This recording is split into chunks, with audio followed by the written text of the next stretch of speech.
அனைவருக்கும் வணக்கம். என்னோட யூடியூப் சேனலுக்கு உங்களை அன்புடன் வரவேற்கிறேன். இன்றைக்கி நம்ம ஒன் பாட் ரெசிபி தான் பார்க்க போகிறோம். சிம்பிள் மீல் மேக்கர் புலாவ் எப்படி பண்ணுறதுன்னு பார்க்கலாமா? வாங்க வீடியோக்குள்ளே போகலாம். இதற்கு தேவையான பொருட்கள்: பட்டை 1 இன்ச்சு, ஏலக்காய் 2, பிரிஞ்சி இலை 1, அன்னாசிப்பூ 1, சோம்பு 1 டீஸ்பூன், மீல் மேக்கர் 1 கை அளவு. நான் கொதிக்கிற தண்ணியில் மீல் மேக்கர் போட்டு தண்ணி ஃபுல்லாக புழிஞ்சு எடுத்து வச்சுருக்கேன்.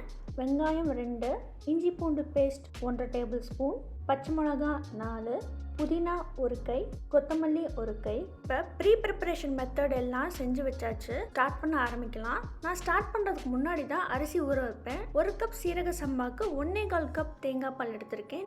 இன்ஸ்டெட் ஆஃப் சீரக சம்பாவுக்கு பாஸ்மதி ரைஸ் ஆட் பண்ணிக்கலாம். சேம் மெஷர்மெண்ட் தான். அதே மாதிரி இன்ஸ்டெட் ஆஃப் தேங்காய் பாலுக்கு தண்ணி கூட ஆட் பண்ணிக்கலாம். ஆனால் தேங்காய் பால் ஆட் பண்ணுறதுனால இன்னும் டேஸ்டியாக இருக்கும். குக்கரில் 1 டேபிள் ஸ்பூன் எண்ணெய், 1 டேபிள் ஸ்பூன் நெய். இது நல்லா மெல்ட் ஆனதுக்கப்புறம் நம்ம தாளிக்கிற பொருள் போட்டுடலாம்.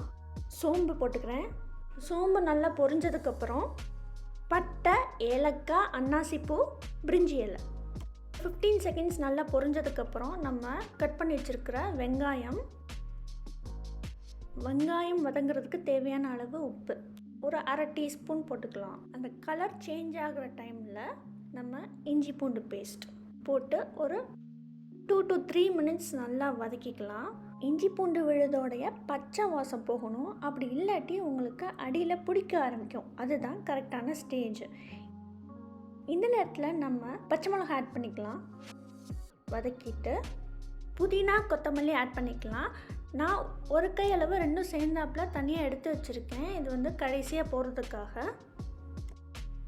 புதினா, கொத்தமல்லி நல்லா சுருண்டு வரணும். இந்த ஸ்டேஜில் நம்ம ரெடி பண்ணி வச்சுருக்கிற மீல் மேக்கர் ஆட் பண்ணிக்கலாம். இதுவும் ஜென்டலாக நல்லா மிக்ஸ் பண்ணிவிட்டு நான் 1.5 டேபிள் ஸ்பூன் கல்லுப்பு சேர்த்துருக்கேன். நான் ஏன் இந்த ஸ்டேஜில் கல்லுப்பு ஆட் பண்ணுறேன்னா, அப்போ தான் உங்களுக்கு தண்ணி ஊற்றுறப்ப கரைஞ்சி சால்ட்டோடைய டேஸ்ட் உங்களுக்கு தெரியும். இந்த புலாவுக்கு தண்ணி ஊற்றுற மெஷர்மெண்ட்டில் நம்ம டேஸ்ட் பண்ணி பார்க்குறப்ப ஒரு துளி உப்பு கூட இருக்கணும். அப்போ தான் ரைஸ் போடுறப்ப உப்போட அளவு நமக்கு கரெக்டாக இருக்கும். ஒரு 3 மினிட்ஸ் நல்லா வதக்குனதுக்கப்புறம் நம்ம மெஷர் பண்ணி வச்சுருக்கிற தேங்காய் பால் ஆட் பண்ணிக்கலாம்.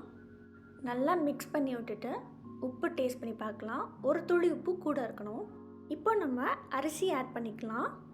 நல்லா ஜென்டலாக மிக்ஸ் பண்ணி விடணும். மிக்ஸ் ஆனதுக்கப்புறம் அந்த ரைஸ் எல்லாமே நீங்கள் ஈக்குவலைஸ் பண்ணிடணும்.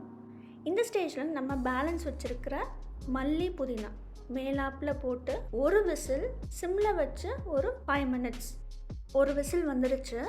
5 மினிட்ஸ் சிம்மில் வச்சு விசில் இறங்கினதுக்கப்புறம் நம்ம ஓப்பன் பண்ணி பார்க்கலாம். வாவ்! இதை மிக்ஸ் பண்ணிக்கலாம். நல்லா உதிரியாக வந்திருக்கு.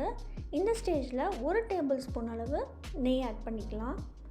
ஆட் பண்ணிவிட்டு ஜென்டலாக மிக்ஸ். இப்போது சர்வ் பண்ணுற டைம் வந்தாச்சு. எம்மியான மீல் மேக்கர் ஆட் பண்ண சிம்பிள் புலாவ் ரெடி. உங்களுக்கு இந்த வீடியோ பிடிச்சிருந்துச்சுன்னா லைக் பண்ணுங்கள், ஷேர் பண்ணுங்கள், கமெண்ட் பண்ணுங்கள். மறக்காமல் என்னோடய யூடியூப் சேனலுக்கு சப்ஸ்கிரைப் பண்ணுங்கள். நன்றி, வணக்கம்.